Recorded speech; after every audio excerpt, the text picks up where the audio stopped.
Hello everyone, কি অবস্থা সবার? আমাদের র্যান্ডম আউটিং এর সবচেয়ে মজার ব্যাপার হচ্ছে ক্যামেরাটা অন করলেই সামনে চলে আসে। আমরা বের হবার পর কোথায় যে যাব সেটা আমরা নিজেরাই জানি না। এক জায়গায় গিয়ে বলি চলো এখানে যাই, আবার 5 মিনিট পরে বলি না না অন্য জায়গায় যাই। বেসিকলি আমরা ডেস্টিনেশন খুঁজি না, ডেস্টিনেশনই আমাদের খুঁজে। আর অনেস্টলি বলতে আমার কাছে এই র্যান্ডম ড্রাইভস আর ছোট ছোট আউটিংস গুলোই সবচেয়ে বেশি ভালো লাগে, কারণ কোথায় যাচ্ছি সেটা ইম্পর্টেন্ট না, কার সাথে যাচ্ছি সেটা হচ্ছে ইম্পর্টেন্ট। তারপর হঠাৎ করে এত সুন্দর একটা জায়গার কথা মাথায় চলে আসলো। ওরে কুকুরও গোসল করে। এই কুকুরটার মালিক বল পানিতে ছুঁড়ে মারে, আর এই কুকুরটা মানে এত কিউট, এটা গিয়ে সেই পানি থেকে বলটা নিয়ে আসে।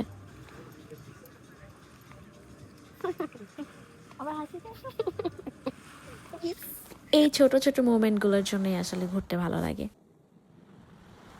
এত সুন্দর ভিউর সামনে একসাথে হাঁটা, গল্প করা, আবার মাঝে মাঝে একটু ঝগড়াও করা, তারপর 5 মিনিট পর আবার এমন ভাব ধরা যেন কিছুই হয়নি। সুন্দর করে হাঁটে, এরকম করে হাঁটো কেন? এমনিতে কিন্তু অনেক ঠান্ডা, এখানে প্রচন্ড বাতাস, তার মধ্যে দেখেন কিছু মানুষ আবার মানে এই বিচের মধ্যে গোসল করতেছে এই সন্ধ্যারে। আমাদের সাথে আরো একটা কিউট কাপল ছিল, তারা আমাদেরকে রেখে একা একা এখানে ছবি তুলতেছে। আমি এবার বলতেছি ভাই আমরা থাকতে আপনার কেন আরেকজনকে ডেকে ছবি তোলা লাগলো?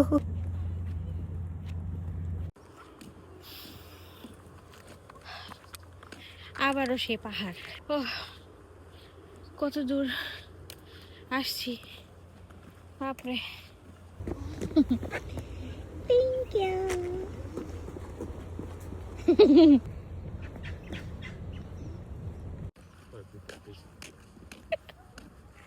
কই দিতেছে পাগল? মানে এত সুন্দর ভিউ আছে, সুন্দর পরিবেশ, সব ভাল লাগে, কিন্তু ভাই এত হাঁটতে ভালো লাগে না, এত কষ্ট করতে ভালো লাগে না। এই সেই বাবারে বাবা, ওরে বাবা, এদিক থেকে কষ্ট করে এই রাস্তা হয়ে এসে বামে গিয়ে, বাবারে বাবা, ভয়ঙ্কর রাস্তাঘাট। আমরা কোথায় চলে আসলাম? উহু, এখানে। মানে এত সুন্দর ভিউ, কিন্তু এখানে না মানে আমি 5 থেকে 6 মিনিটের বেশি বসে থাকতে পারি না, এটাই একটা কষ্টের ব্যাপার, কারণ এত বাতাস, এত ঠান্ডা বাতাস, আর আমার এত ঠান্ডা হজম হয় না, মানে আমি নিতে পারি না ভাই। এত কষ্ট করে আসলাম কিন্তু এখানে থাকলাম 5 মিনিট। এনিওয়ে, এখান থেকে আমরা সোজা চলে যাই ইন্ডিয়ান ফুড খাওয়ার জন্য। সো এখানে আসার পরে দেখলাম যে ভালোই ভিড় ছিল, তা আমার অনেক দিন ধরে ইচ্ছে করছিল যে আমি পানিপুরি খাবো, একদম অথেন্টিক ইন্ডিয়ান পানিপুরি। তো পানিপুরি অর্ডার করলাম, আর অর্ডার করার পর আসলে এক্সপিরিয়েন্সটা মানে মানে খুব একটা ভালো বলবো না, আবার খুব একটা খারাপও বলবো না।